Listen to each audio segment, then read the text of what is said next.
आज तक इस सृष्टि में कोई ऐसा पैदा नहीं हुआ जो गोरखनाथ के बढ़ते हुए कदमों को रोक सके।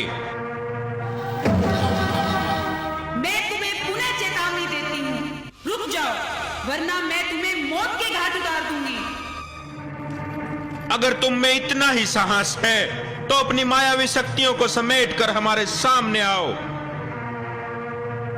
उसके बाद पता चलेगा कि कौन किसको मौत के घाट उतारता है। हमारे सामने आओ। तो ठीक है गोरखनाथ, मैं आ रही हूं, तुम्हारी मौत बनकर।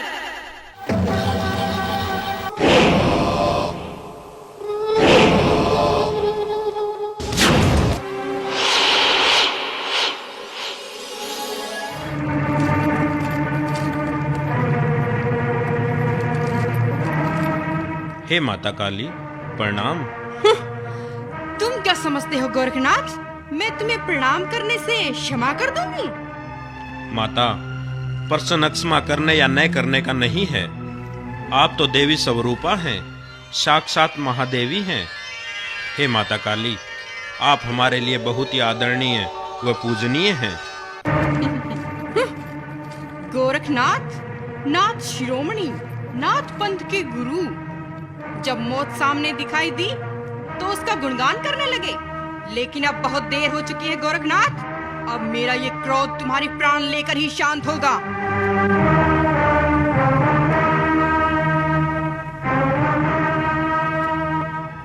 हे माता काली, आप मुझ पर इस तरह क्यों क्रोधित हो रही हैं? मैं उसका कारण जानना चाहता हूँ। सब कुछ जानते हुए भी अनजान मत बनो गोरखनाथ।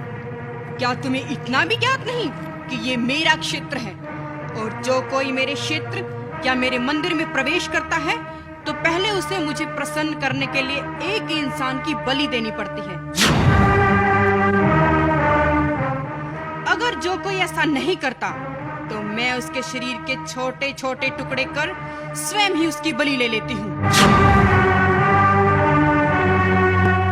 माता, आपका इस तरह निर्दोष प्राणियों की भेंट लेना उचित नहीं है।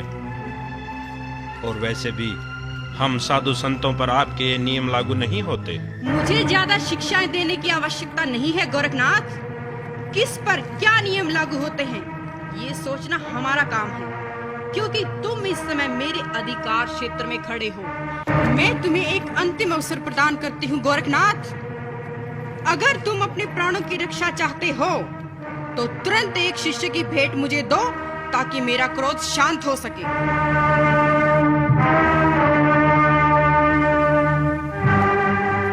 नहीं माता, नहीं। अपने शिष्यों व भक्तों की रक्षा करना मेरा परम धर्म है।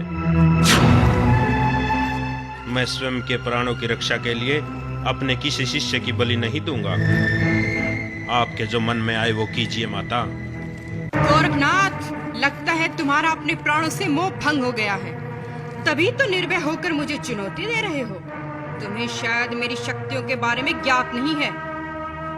मैंने बड़े बड़े दैत्य, चंड मुंड, शुभ निशुभ, रक्त बीज जैसे महाशक्तिशाली राक्षसों का सिर धड़ से अलग कर उनका रक्त पिया है। जब मैं अपने चंडी रूप में आती हूँ तो फिर इस सृष्टि में किसी भी देवता, दानव, मानव, यहाँ तक कि स्वयं भगवान में भी इतना सामर्थ्य नहीं जो मेरा सामना कर सके। और तुम एक मामूली धुनी रमाने वाले योगी। माता, लगता है आज तक आपका सामना किसी धुनी रमाने वाले योगी से नहीं हुआ, अन्यथा आपको उनकी शक्तियों के बारे में ज्ञात होता। हम योगी सैकड़ों हजारों वर्षों तक तप करते हैं तो भगवान को शक्ति प्राप्त होती है। हम जग कल्याण करते हैं तो ये संसार चलता है। स्वयं वर्मा के लिखे लेख को हम क्षण भर में बदल सकते हैं, लेकिन हमारे लिखे लेख को इस सृष्टि में कोई नहीं बदल सकता। माता, आज ये धुनी रमाने वाला योगी गोरखनाथ धरती, आकाश, पाताल व 10 दिशाओं को साक्षी मानकर आपको खुले शब्दों में चेतावनी देता है कि आपके जो मन में आए वो कीजिए। हम भी देखें कि आज हमारी योग शक्ति जीतती है या आपका अभिमान विजयी होता है। अब तुम्हें कोई नहीं बचा सकता गोरखनाथ।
मच्छिंद्रनाथ।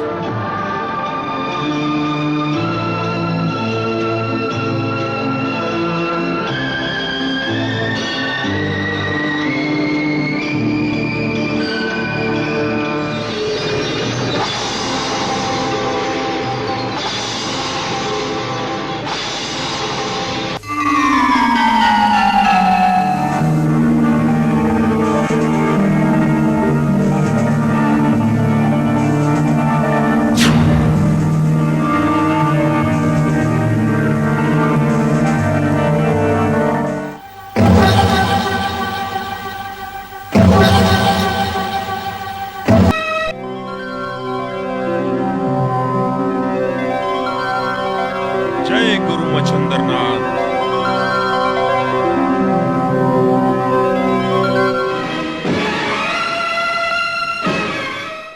मैं माँ हूँ, धरती माँ। तो इस प्रकार माँ काली व शिव अवतारी गुरु गोरखनाथ जी के मध्य हृदय हिला देने वाला महायुद्ध प्रारंभ हो गया। आज से पहले भी मेरे धरातल पर कई महायुद्ध हुए हैं।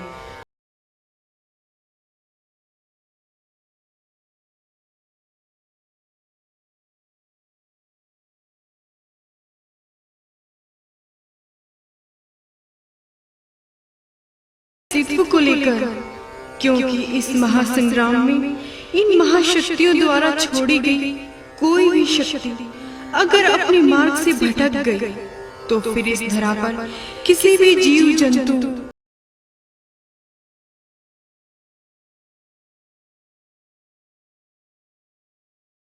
छोड़ी गई हर शक्ति को महायोगी गुरु गोरखनाथ जी मात दे रहे थे, जिसके फलस्वरूप माँ काली की समस्त शक्तियाँ धीरे धीरे समाप्त हो रही थी।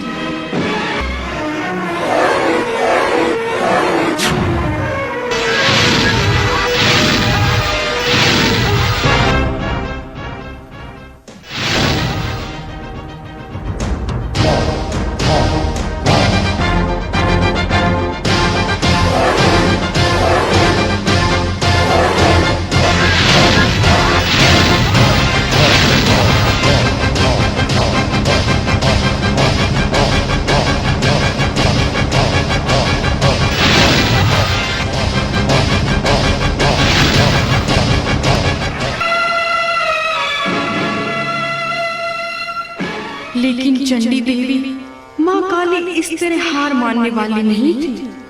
उन्होंने अपनी 64 योगिनियों की शक्ति द्वारा ऐसा कारनामा किया जिसे देखकर मेरी भी सांसें अटक गई और योगी गोरखनाथ जी उन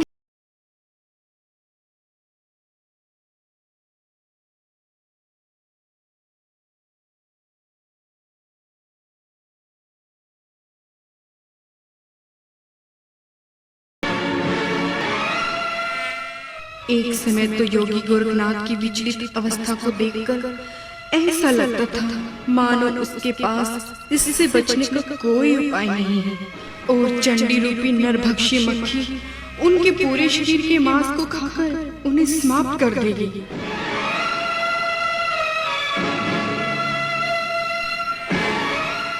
लेकिन तभी महायोगी गुरु गोरखनाथ जी ने अपनी योग शक्ति द्वारा अपनी 10 इंद्रियों वे उनके सभी क्रियाकलापों को यानी अपने शरीर के सभी मार्ग बंद कर दिए।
शिव अवतारी गुरु गोरख जी ज्वाला शांत करो। हो गई मुझसे भूल ये योगी गलती माफ करो।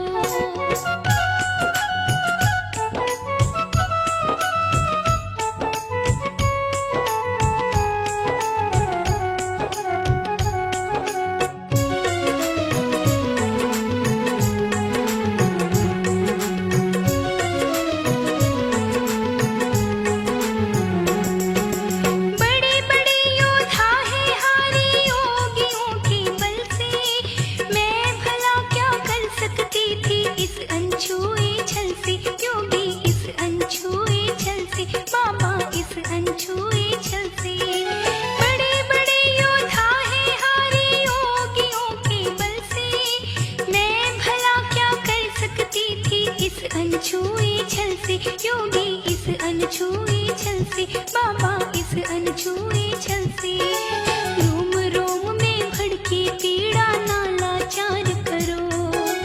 हो गई मुझसे भूल ये योगी गलती माफ करो। शिव अवतारी गुरु गोरख जी ज्वाला शांत करो। हो गई मुझसे भूल ये योगी गलती माफ करो।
शिव अवतारी गुरु गोरख जी ज्वाला शांत करो। हो गई मुझसे भूल ये योगी गलती माफ करो।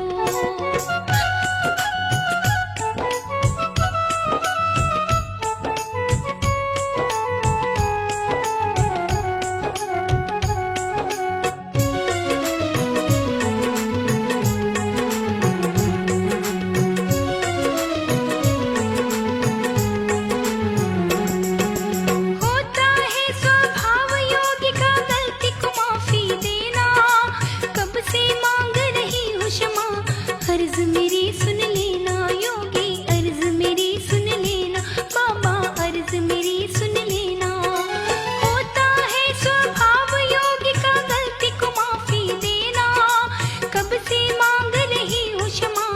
अर्ज मेरी सुन लेना योगी, अर्ज मेरी सुन लेना बाबा, अर्ज मेरी सुन लेना। नाथ पंथ के सिद्ध योगी विनती स्वीकार करो। मुझसे भूल ये योगी गलती माफ करो। शिव अवतारी गुरु गोरख जी ज्वाला शांत करो। हो गई मुझसे भूल ये योगी गलती माफ करो। हे महायोगी, हे शिव अवतारी गुरु गोरखनाथ जी, मुझे बाहर निकालो। मैं इस अग्नि में बुरी तरह जल रही हूँ, मुझसे ये पीड़ा सहन नहीं होती। मुझे बाहर निकालो योगी राज। मैं हार गई नाथ शिरोमणि, तुम विजयी हुए। क्यों माता, आप तो चंडी रूपा हैं। आपका सामना तो इस पूरी सृष्टि में कोई नहीं कर सकता। हम तो मामूली से धूनी रमाने वाले योगी हैं।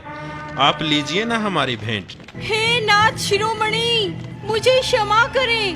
मैं आपकी शक्तियों से अनभिज्ञ थी। मैंने अपनी शक्तियों के अभिमान में आपको पता नहीं क्या क्या कह दिया। मुझे क्षमा करें योगी राज। आप में साक्षात भगवान भोलेनाथ का तेज है। अपनी योग शक्ति समेटकर मुझे यथाशीघ्र इस अग्नि से बाहर निकालिए योगी राज। मुझे कोई भेंट नहीं चाहिए। नहीं माता, मैं आपको इस तरह बाहर नहीं निकालूंगा। इसके लिए आपको मुझे 3 वचन देने पड़ेंगे। अगर आपको ये स्वीकार है तो ही मैं आपको बाहर निकाल सकता हूँ। हे महायोगी, हे शिव पुरुष, मुझसे आप कोई भी वचन ले लीजिए। मुझ में हर वचन को स्वीकार करने की शक्ति है, लेकिन मैं इस भयंकर अग्नि की पीड़ा को और ज्यादा समय तक सहन नहीं कर सकती। आप यथाशीघ्र बताएं योगी राज, आप मुझसे कौन कौन से 3 वचन चाहते हैं? माता, मुझे पहला वचन तो ये दें कि आज के बाद आप अपने क्षेत्र या मंदिर में भेंट स्वरूप किसी इंसान की बलि नहीं लेंगी। दूसरा वचन ये कि आपके दर पर जो कोई भक्त अपनी मन्नत लेकर आएगा, उसके साथ आप निर्धन धनवान ऊंच नीच का भेदभाव न कर समानता का व्यवहार करेंगी। किसी भी व्यक्ति की मन्नत पूरी आप उसकी भेंट या अधिक चढ़ावा चढ़ाने से नहीं, बल्कि उसके द्वारा की गई सच्ची भक्ति के आधार पर ही करेंगी। और तीसरा वचन ये कि आज के बाद आप किसी साधु संत का अनादर नहीं करेंगी, बल्कि उनके लिए आपके हृदय में उचित मान सम्मान होगा। आपको ये ज्ञात होना चाहिए कि एक योगी का अपमान करने से बड़ा पाप कर्म और कोई नहीं होता। हे नाथ शिरोमणि, मैं आपको वचन देती हूँ कि आज के बाद मैं किसी इंसान की भेंट नहीं लूंगी। मेरे मंदिर में जो भी भक्त अपनी स्वेच्छा से जो भी भेंट या चढ़ावा चढ़ाएगा, वही मुझे स्वीकार्य होगा। और न ही मैं कभी भूलकर किसी भी साधु योगी का तिरस्कार करूंगी। मेरे हृदय में उनके लिए सदैव आदर सम्मान रहेगा। हे योगी राज, मुझे आपके 3 वचन स्वीकार्य हैं। अब कृपया मुझे इस भयंकर अग्नि से बाहर निकालें। इसकी पीड़ा असहनीय है। ठीक है माता।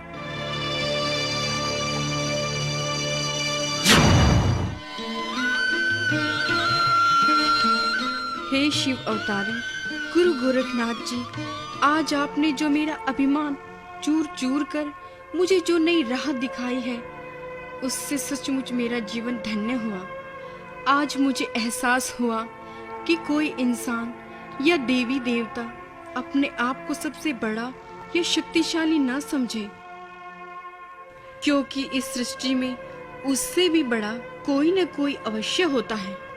जी हाँ माता, हमें किसी भी देवी देवता के छोटे या बड़े होने का आंकलन उसके द्वारा धारण किए गए अस्त्र शस्त्रों के आधार पर नहीं करना चाहिए, और न ही उसे किसी युद्ध विजयी होने के आधार पर उच्च स्थान मिलना चाहिए, बल्कि उसके बड़पन का मापदंड उसके द्वारा किए गए जग कल्याण के आधार पर होना चाहिए। हमें सदैव इस बात की चिंता रहनी चाहिए कि हमारे भक्तों ने हमसे क्या मन्नत मांगी है और हम कितनी शीघ्र उनके द्वारा मांगी गई मन्नत को पूर्ण करते हैं, क्योंकि माता, ये उनके आस्था का प्रश्न होता है और हमारे प्रति उनकी इस आस्था से ही हमें यश, प्रसिद्धि व बल की प्राप्ति होती है। हे योगी राज, वास्तव में आपकी ये अपने भक्तों के प्रति चिंता वे उनके कल्याण की भावना ही आपको महान बनाती है, तथा आपके ये वचन बहुत अनमोल वे प्रसिद्धि का मूल मंत्र हैं। हे माता, अब हम यहाँ से प्रस्थान करना चाहते हैं ताकि अपने अधूरे कार्य को हम पूर्ण कर सकें। जैसी आपकी इच्छा नाथ जी। प्रणाम। प्रणाम माता।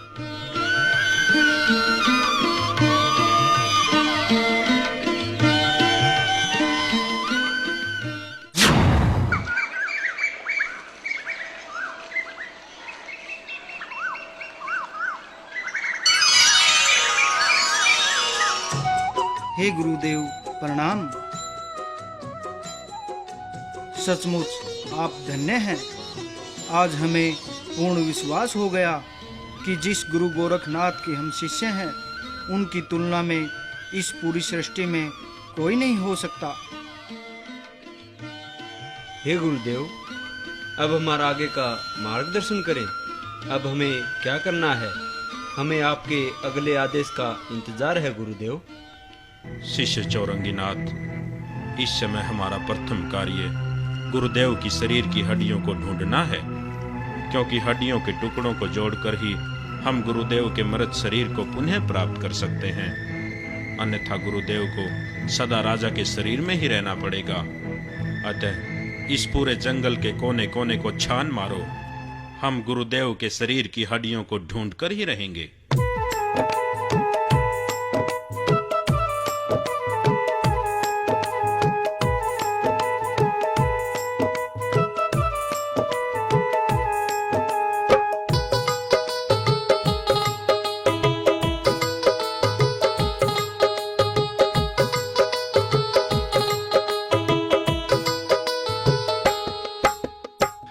हड्डियों के अवशेष मिलेंगे, जुटे हैं प्रयास में, जंगल जंगल फिरे भटकते गुरु मिलन की आस में। हड्डियों के अवशेष मिलेंगे, जुटे हैं प्रयास में, जंगल जंगल फिरे भटकते गुरु मिलन की आस में। हड्डियों के अवशेष मिलेंगे।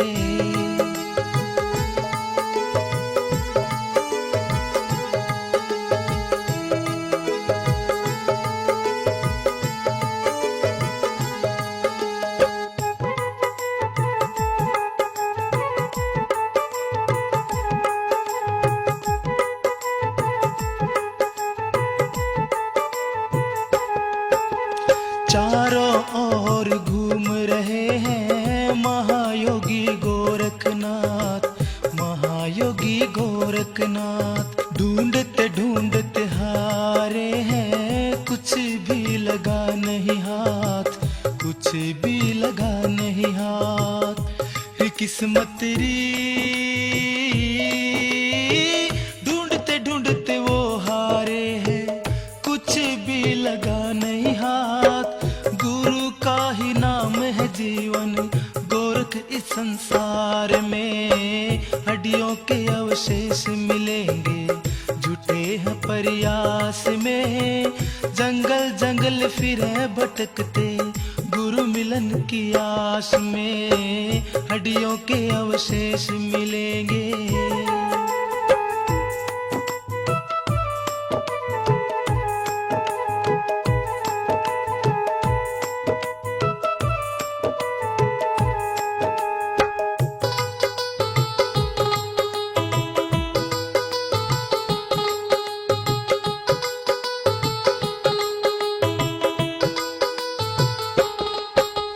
चिंता और भय का संगम गोरख के तन में है, गोरख के तन में है।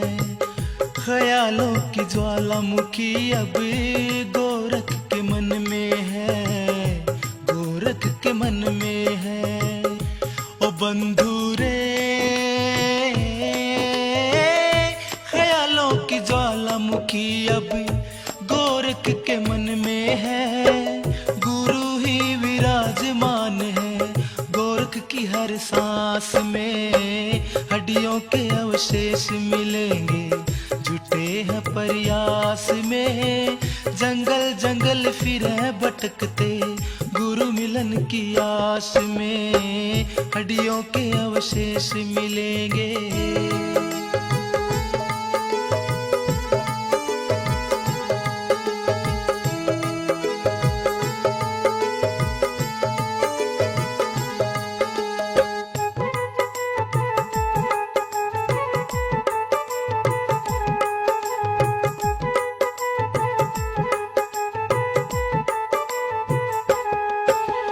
कुदरत ने ये खेल अनोखा गोरख के संग है खेला, गोरख के संग है खेला।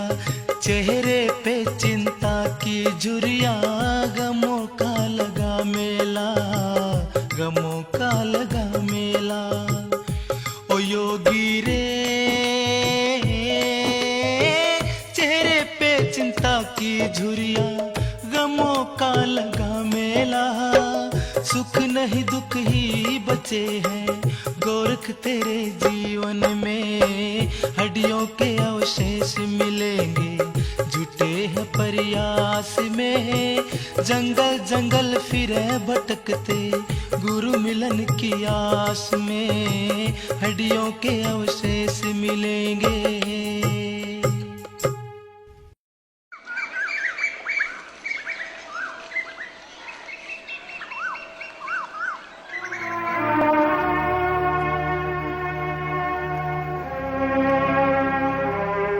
हे गुरुदेव, हमने पूरे जंगल में हर जगह गुरुदेव की हड्डियों को तलाश कर लिया। इस जंगल में अब कोई ऐसी जगह शेष नहीं रही जहां हमने उनको नहीं ढूंढा हो। गुरुदेव, मेरे विचार से गुरु मच्छंदर नाथ जी की हड्डियां इस जंगल में है ही नहीं। ये भी हो सकता है कि गुरुदेव चरवाही ने हमसे असत्य कहा हो और रानी रेवती ने हड्डियों को कहीं और फिकवा दिया हो। नहीं शिष्य उग्रनाथ, चरवाही ने हमसे असत्य नहीं कहा। ऐसा भी हो सकता है कि हड्डियां फेंकी तो इसी जंगल में गई हों, लेकिन बाद में किसी ने उन्हें गायब कर दिया हो। हे गुरुदेव, आप तो अंतर्यामी हैं। आप अपनी योग शक्ति द्वारा भी ये ज्ञात कर सकते हैं कि हड्डियां कहाँ हैं। शिष्य चटपटनाथ, हम ऐसा कर सकते हैं और कई बार प्रयास भी कर चुके हैं, परंतु परंतु क्या गुरुदेव? हम अपनी योग शक्ति द्वारा भी ये ज्ञात नहीं कर पा रहे हैं कि गुरुदेव के शरीर की हड्डियां कहाँ हैं। जब भी हम इसका प्रयत्न करते हैं तो हमारी शक्ति कैलाश पर्वत पर जाकर ठहरती है, और कैलाश पर्वत पर इस समय भगवान भोलेनाथ समाधि में लीन हैं। हम ये नहीं चाहते कि हमारी शक्ति द्वारा उनके तप में कोई व्यवधान पहुंचे, लेकिन ये भी एक विचारणीय विषय है। जब हड्डियों को इस जंगल में फेंका गया था तो वो कैलाश पर्वत पर कैसे पहुंच गई? गुरुदेव, क्यों न इस विषय पर गुरु मच्छंदर नाथ जी से विचार विमर्श किया जाए। अब तो वो ही हमारा मार्गदर्शन कर सकते हैं। नहीं, गुरुदेव के मृत शरीर को सुरक्षित रखने का दायित्व हमारा था। जब गुरुदेव को ये पता चलेगा कि उनका मृत शरीर नष्ट हो गया है तो वो हम पर बहुत क्रोधित होंगे और उन्हें मानसिक रूप से भी बहुत पीड़ा होगी। इसलिए हम गुरुदेव को कुछ नहीं बताना चाहते। हे गुरुदेव, आप तो ब्रह्मज्ञानी हैं। अब आप ही इस समस्या का कोई हल कीजिए, क्योंकि गुरु मच्छंदर नाथ जी को भी राजा त्रिविक्रम के शरीर में 12 वर्ष पूरे होने को हैं और उससे पहले उनके मृत शरीर का होना आवश्यक है।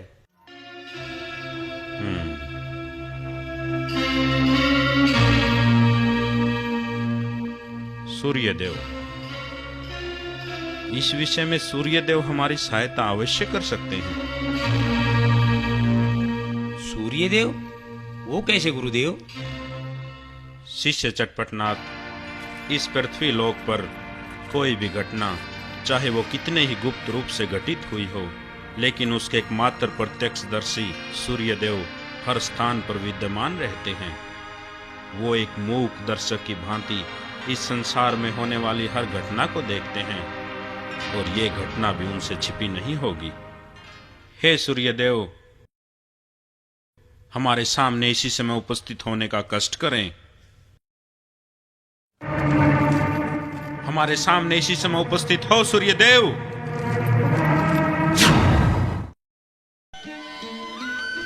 हे शिव अवतारी गुरु गोरखनाथ जी, सूर्यदेव का प्रणाम स्वीकार करें।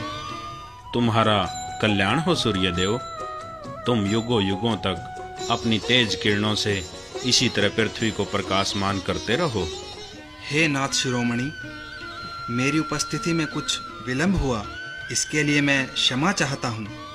हे योगीराज, आप गुरु मच्छंदर नाथ जी की हड्डियों को इस जंगल में व्यर्थ ही ढूंढ रहे हैं। हड्डियां तो कैलाश पर्वत पर वीरभद्र के पास हैं। वीरभद्र के पास? लेकिन जब हड्डियों को इस जंगल में फेंका गया था तो वो कैलाश पर्वत पर वीरभद्र के पास कैसे पहुंच गई? हे योगीराज, इस सब के पीछे भी बहुत ही विचित्र घटना है, क्योंकि रानी रेवती के द्वारा गुरु मच्छंदर नाथ जी के मृत शरीर के छोटे छोटे टुकड़े कर जंगल में फिकवाने से भगवान भोलेनाथ को बहुत पीड़ा हुई, और उन्होंने उन हड्डियों को सुरक्षित रखने के लिए यक्षिणी को ये आदेश दिए कि वो हड्डियों को कैलाश पर्वत पर लाकर वीरभद्र को सौंप दे, ताकि समय आने पर वो हड्डियां आपको लौटाई जा सकें योगीराज। हे सूर्यदेव, आपके मुख से ये वचन सुनकर कि हड्डियां वीरभद्र के पास सुरक्षित है, हमें अपार आनंद की अनुभूति हुई। हम तो उन्हें लेकर बहुत चिंतित थे, अब तो हमारी सारी चिंताएं ही समाप्त हो गई। हे नाथ शिरोमणि, हड्डियां वीरभद्र के पास सुरक्षित हैं, ये सुनकर आपकी चिंताएं समाप्त नहीं बल्कि और बढ़नी चाहिए, क्योंकि अब वीरभद्र उन हड्डियों को वापस नहीं देगा। सूर्यदेव, ये आप क्या कह रहे हैं? जी हाँ योगीराज, हम सत्य कह रहे हैं, क्योंकि आज से काफी वर्षों पूर्व आपके गुरु मच्छिंद्रनाथ जी ने एक युद्ध में वीरभद्र व देवताओं की बहुत बुरी दशा की थी। तभी से वीरभद्र प्रतिशोध की अग्नि में जल रहा है, और अब तो स्वयं भोलेनाथ ने ही उन्हें सुअवसर प्रदान कर दिया। स्वयं भोलेनाथ ने ही? मैं आपके कहने का अभिप्राय नहीं समझा सूर्यदेव। हे नाथ शिरोमणि, मेरे कहने का अभिप्राय ये है कि भगवान भोलेनाथ तो योगी मच्छिंद्रनाथ जी की हड्डियां वीरभद्र को सौंपकर चिरकाल के लिए समाधि में लीन हो गए, जिसके कारण वीरभद्र को बदला लेने का यह अच्छा अवसर मिल गया। क्योंकि जब तक हड्डियां आपको प्राप्त नहीं होंगी, तब तक आपके गुरु का मृत शरीर पूर्ण नहीं होगा, और मृत शरीर के न होने के कारण वो राजा त्रिविक्रम के शरीर का त्याग नहीं कर सकते, और वीरभद्र ये कभी नहीं चाहेगा कि योगी मच्छिंद्रनाथ पुनः अपने शरीर में प्रवेश करें।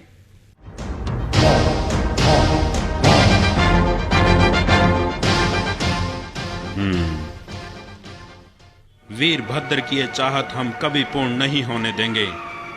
गुरु मच्छिंद्रनाथ तो अपने शरीर में प्रवेश करके ही रहेंगे। वीरभद्र को हम उसके इस घिनौने कृत्य का ऐसा दंड देंगे कि वो फिर कभी नाथ पंथ के योगियों के सामने आंख उठाने का साहस भी नहीं करेगा।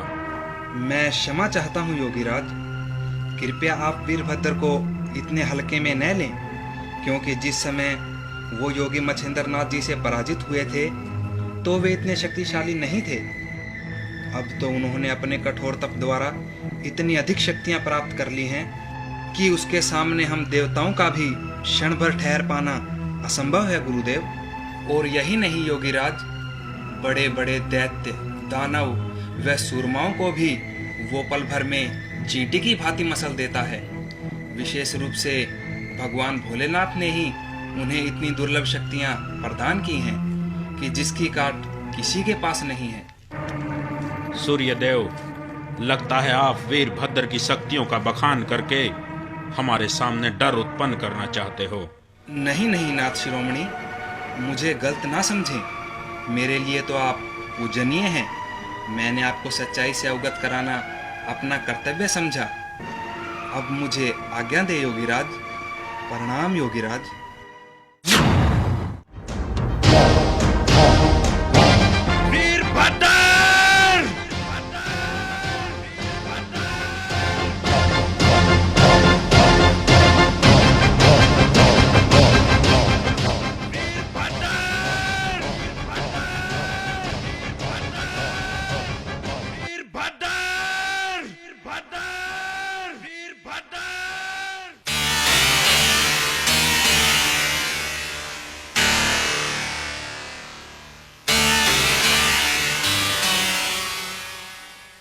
यक्षिणी, चामुंडाओं, डंकनियों, शंखनियों, तुरंत हमारे सामने उपस्थित हो।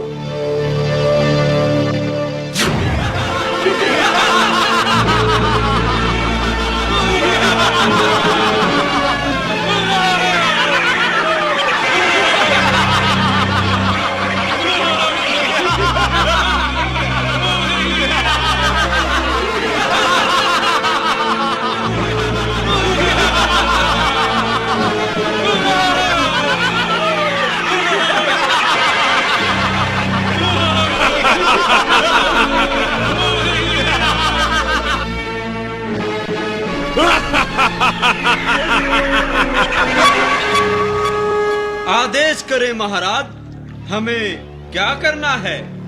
यक्षिणी, ये अभी जो हमारे नाम का हृदय हिला देने वाला उद्घोष हुआ है, पता लगाओ कि ये कौन है और हमारे नाम को क्यों पुकार रहा है। हे महाराज, ये हमने पता लगा लिया है। ये आपके नाम का उद्घोष योगी मच्छिंद्रनाथ के शिष्य गोरखनाथ ने किया है, क्योंकि उसे सूर्य देव द्वारा ये पता लग चुका है कि उसके गुरु की हड्डियां आपके पास है। क्या? हाँ महाराज, और वो इन्हें लेने के लिए बहुत ही तेज गति से आकाश मार्ग से आपके पास आ रहा है। गोरखनाथ, इस दिन का इंतजार तो मैं पिछले 12 वर्षों से कर रहा हूँ। मेरे हृदय में जो प्रतिशोध की ज्वाला धधक रही है, वो गोरखनाथ के प्राण लेकर ही शांत होगी। हम उसे अभी मृत्यु दंड देते हैं। हे महाराज, आप इतने छोटे से कार्य के लिए क्यों कष्ट करते हैं? और वैसे भी आप जैसे योद्धा को मामूली योगी से युद्ध करना शोभा नहीं देता। ये आपकी प्रतिष्ठा के खिलाफ है महाराज। ये अवसर आप हमें प्रदान करें, हम उसे आकाश मार्ग में पकड़कर वापिस जमीन पर पटक देंगे।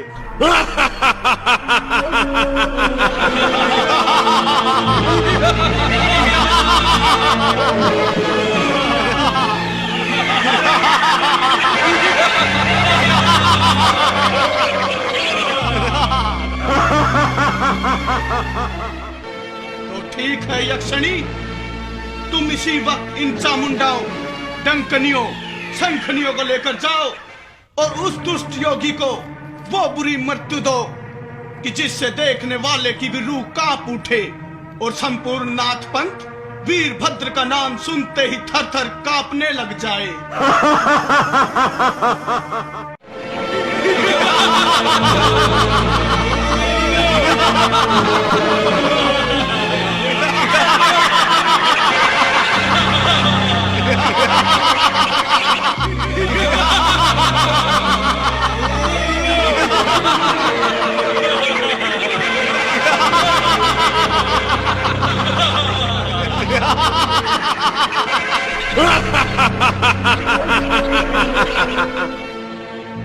आप तनिक भी चिंता न करें महाराज, हम उस धूर्त योगी गोरखनाथ को ऐसी मृत्यु देंगे जो न तो आज तक किसी को प्राप्त हुई है और न ही भविष्य में प्राप्त होगी।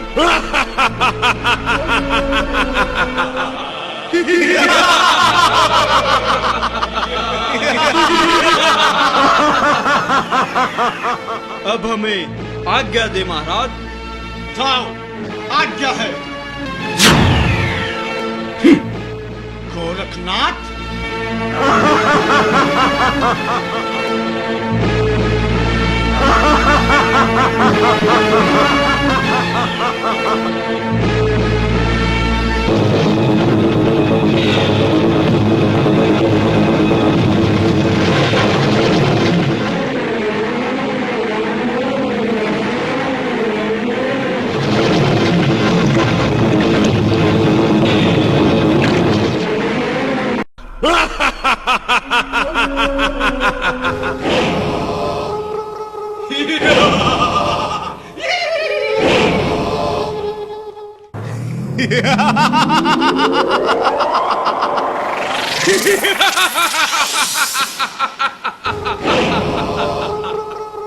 कहाँ जा रहे हो गोरखनाथ? अपने गुरु की हड्डियां लेने।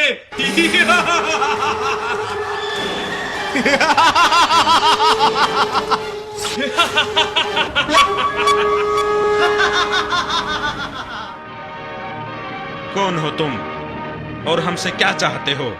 हम कौन, ये हमसे मत पूछो गोरखनाथ। हम तुमसे तुम्हारे शरीर की हड्डियां चाहते हैं। तुम्हारे रक्त को पीना चाहते हैं।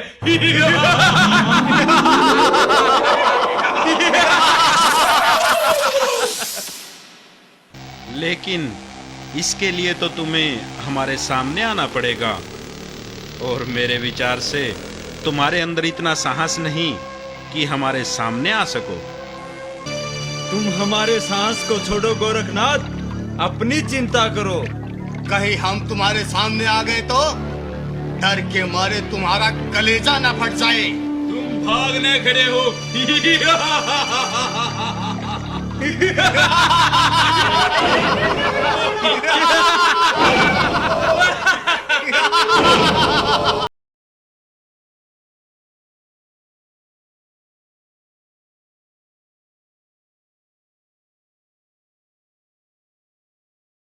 हम अभी तुम्हारे सम्मुख उपस्थित होते हैं।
मूर्ख योगी गोरखनाथ, यक्षिणी, चामुंडाओं व डंकनियों के रूप में तुम्हारे सामने तुम्हारी मृत्यु खड़ी है और तुम फिर भी हंस रहे हो। यक्षिणी, हमें तो तुम्हारे साहस को देखकर हंसी आ रही है। तुम जो इन चंद चामुंडाओं, डंकनियों को लेकर हमारी मृत्यु का सोपन देख रहे हो, वास्तव में यह अपने आप में एक हंसी का विषय है।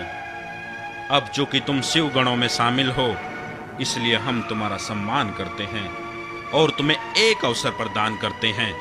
अगर अपना भला चाहते हो तो चले जाओ यहाँ से, मेरे कार्य में बाधा उत्पन्न मत करो।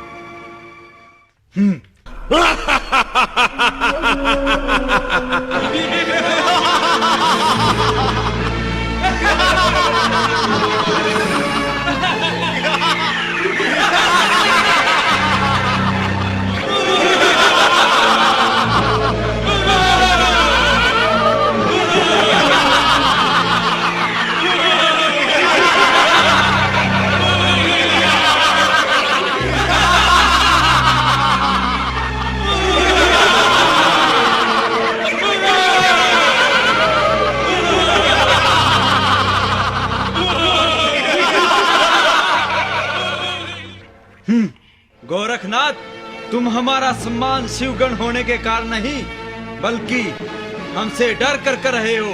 अपनी कायरता को महानता का रूप न दो गोरखनाथ। यक्षिणी, तुम जैसे लोगों की यही सोच तो तुम्हारी मृत्यु का कारण बनती है। तुम जैसी अगर लाखों और चामुंडाएं, डंकनियां भी हमारे सामने होती तो भी हमारे हृदय में तनिक भी डर नहीं होता, क्योंकि तुम इस योग्य हो ही नहीं जो हमारा सामना कर सको। गोरखनाथ, नोच ले इसके शरीर की बोटी बोटी को, मार डाल इस दुष्ट को।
आंखें खोलो यक्षिणी, तुम्हारी ये हालत कैसे हुआ है ये सब? महाराज,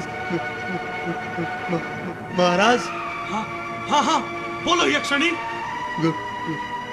गोरखनाथ बहुत शक्तिशाली है महाराज। उसके गुरु की हड्डियां उसे दे दीजिए महाराज। या, गोरखनाथ,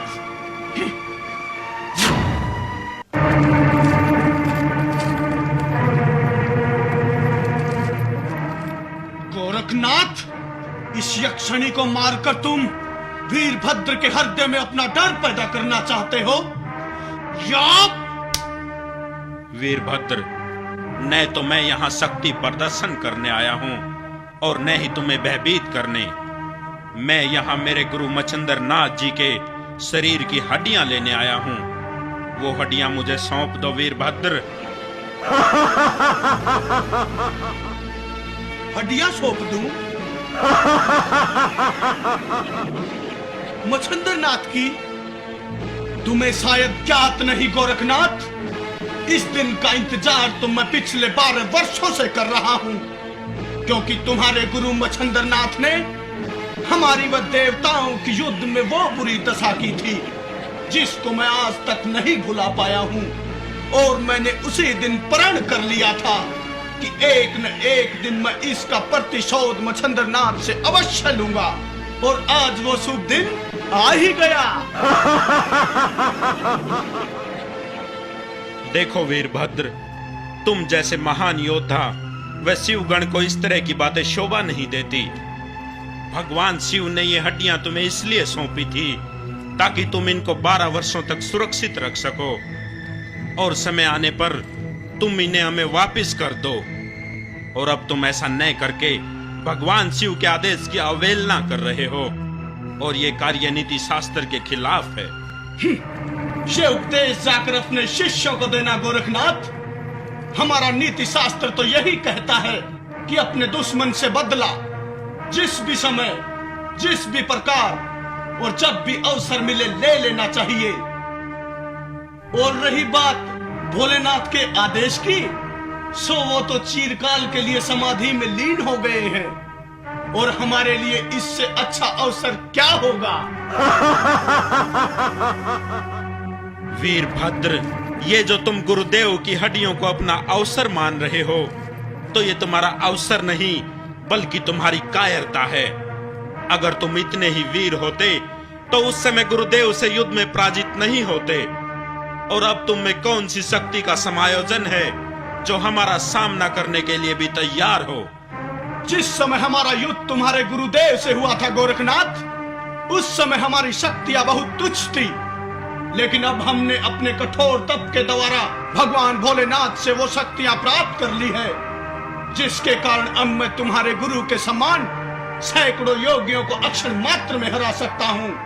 और हमें यह भी ज्ञात है गोरखनाथ कि तुम्हें नाथ पंथ में बहुत सम्मान प्राप्त है।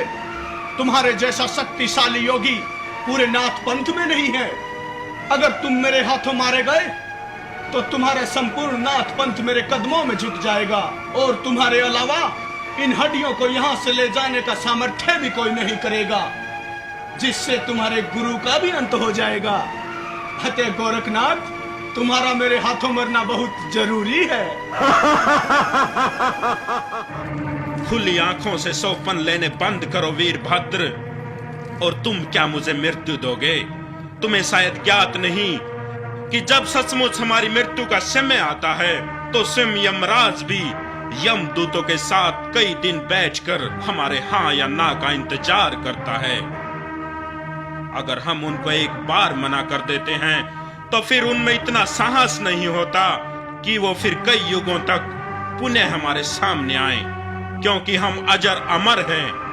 हमारा जीवन व मृत्यु स्वयं हमारी इच्छा पर निर्भर करता है। अतः वीरभद्र, हम तुम्हें अंतिम बार चेतावनी देते हैं, हमारे गुरुदेव की हड्डियां हमें लौटा दो, वरना हम तुम्हारा वो हश्र करेंगे कि आने वाले 7 जन्मों तक तुम हमारे नाम से भी थर्राओगे। या गोरखनाथ!